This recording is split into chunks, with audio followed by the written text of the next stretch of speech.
아이온큐 그 공동 창업자이자 양자 컴퓨팅 분야의 정말 거물이시죠. 크리스토퍼 멀로 교수가요. 회사를 떠난 지 얼마 안 됐는데 최고 과학 고문으로 다시 합류했다는 소식이 있습니다. 이거 정말 예상 밖의 전개인데요. 여러 자료들, 레딧 토론글, 또 기술 블로그 포스팅들 이런 것들을 좀 보면서요. 이번 복귀가 대체 뭘 의미하는 건지, 그리고 이게 아이온큐나 양자 컴퓨팅 분야 전체에는 어떤 영향을 줄 수 있을지 한번 자세히 들여다보겠습니다. 우선 크리스토퍼 멀로 교수가 어떤 분인지 간단하게라도 짚고 넘어가야겠죠.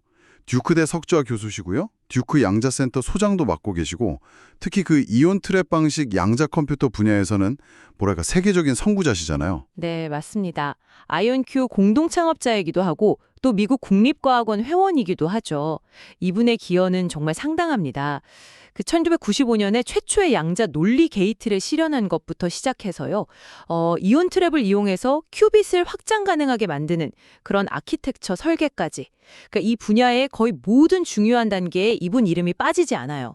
아, 정말요? 네. 그리고 미국 국립 양자 이니셔티브. 그 설계에도 아주 핵심적인 역할을 하셨죠. 그랬던 분이 2023년 10월에요. 아이온큐 최고 과학 책임자, CSO 자리에서 갑자기 물러나셨단 말이죠.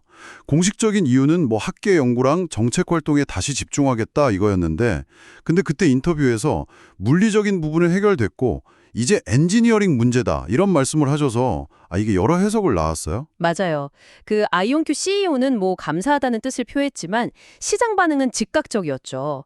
당일 주가가 13% 빠지고 나중에는 누적으로 20% 넘게 하락하면서 투자자들이 얼마나 불안해했는지 딱 보여줬습니다. 13%나요? 와. 네, 과학은 끝났다 이런 선언이랑 핵심 과학자가 나가는 게 딱 맞물리니까 네. 여러 의문이 제기될 수밖에 없었죠. 그런데 한 1년 반 정도 지났나요? 최근에 이분이 최고 과학 고문, 그러니까 Chief Scientific Advisor라는 직함으로 아이온큐 임원진 명단을 다시 딱 등장했습니다. 정직원은 아니고 외부 계약직 형태라고 하더라고요. 과학 연구 개발 전략 자문을 해주는 역할이라고요. 네, 그 역할은 보통 회사의 큰 그림을 그리는 데 도움을 주죠. R&D 방향 설정이라던가 아니면 핵심 기술 전략에 대해서 좀 전문적인 조언을 제공하는, 상근하면서 일상적인 운영에 관여하는 CSO와는 좀 명확히 다르다고 볼 수 있습니다. 좀 더 거리를 두는 역할이죠. 자, 이제 여기서부터가 진짜 흥미로운 지점인데요. 자료들을 보니까요. 이 갑작스러운 복귀를 두고 해석이 정말 완전히 엇갈리더라고요. 어떤 시각들이 좀 있었나요? 네, 의견이 정말 분분합니다. 우선 긍정적으로 보는 쪽에서는요. 아이온큐가 최근에 겪고 있을 수 있는 어떤 기술적 과제, 특히 그 큐비트 확장의 핵심 기술로 꼽히는 광자 상호 연결 기술 개발에 좀 어려움을 겪는 거 아니냐, 이런 가능성을 제기합니다. 광자 상호 연결이요? 네, 아시다시피 이 기술이 수많은 큐비트를 효과적으로 연결해서 계산 능력을 정말 기하급수적으로 늘리는 열쇠인데, 바로 이 분야가 멀로 교수의 핵심 전문 분야 중 하나거든요. 그러니까 그의 복귀가 이 난제를 해결하기 위한 어떤 승부수, 이런 해석이 있는 거죠. 일리가 있네요. 그리고 또 최근에 아이온큐가 인수합병도 하고 또 내부자 주식 매도 같은 일들로 약간 흔들렸던 투자자 신뢰를 회복하기 위한 전략적인 움직임이다, 이런 분석도 있고요.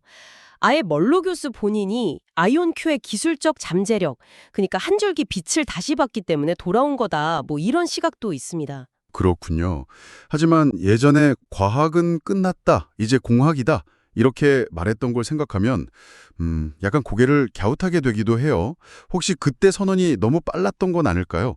자료 중에는 이게 그냥 투자 심리 개선을 위한 보여주기식 행보 아니냐, 이런 아주 회의적인 시각도 있던데요. 충분히 나올 수 있는 비판입니다. 네.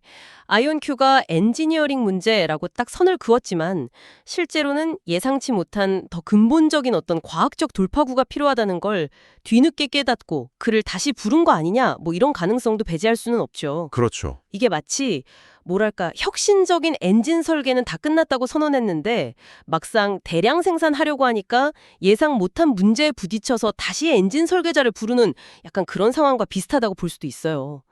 양자 컴퓨터 상용화까지 가는 길이 여전히 과학과 공학의 그 모호한 경계 위에 있다는 걸 보여주는, 어떻게 보면 좀 상징적인 사건일 수도 있습니다.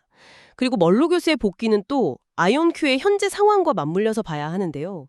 최근에 그 키프 컴텀과 협력해서 단백질 접힌 문제 해결에서 꽤 인상적인 성과를 발표했거든요. 아, 네, 봤습니다. 네, 그리고 인수한 옥스포드 아이오닉스 기술을 활용해서 새로운 큐비트 확장 계획을 내놓는 등 뭐랄까 기술 로드맵에 큰 변화를 주고 있는 시점이기도 하고요. 어쩌면 멀로 교수의 자문이 이런 변화의 어떤 방향키 역할을 할 수도 있겠죠. 결국 크리스토퍼 먼로 교수의 이 고문으로서의 복귀는 참 여러 가지 해석의 여지를 남기네요. 이게 아이온큐가 기술적 난관을 잘 극복하고 있다는 자신감의 표현일까요? 아니면 어쩌면 예상치 못한 좀 근본적인 과학적 도전에 직면했다는 신호일까요? 자료 속의 그 다양한 의견들을 종합해 봤을 때 당신은 어느 쪽에 조금 더 무게를 두시는 편인가요? 글쎄요. 그의 복귀는 이 양자 컴퓨팅 분야가 정말 얼마나 역동적이고 예측 불가능한지를 아주 압축적으로 보여주는 사례라고 생각합니다. 과학은 끝났다는 그 선언이 어쩌면 너무 성급했을 수도 있고요.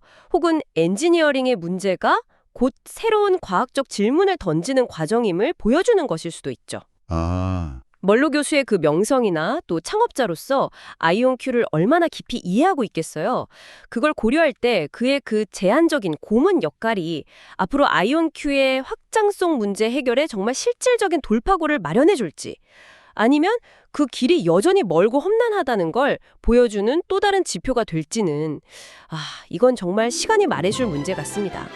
바로 이 지점이 우리가 앞으로 아이온큐와 이 양자 컴퓨팅 산업의 발전을 지켜보면서 계속해서 질문을 던져야 할 정말 흥미로운 포인트라고 생각합니다.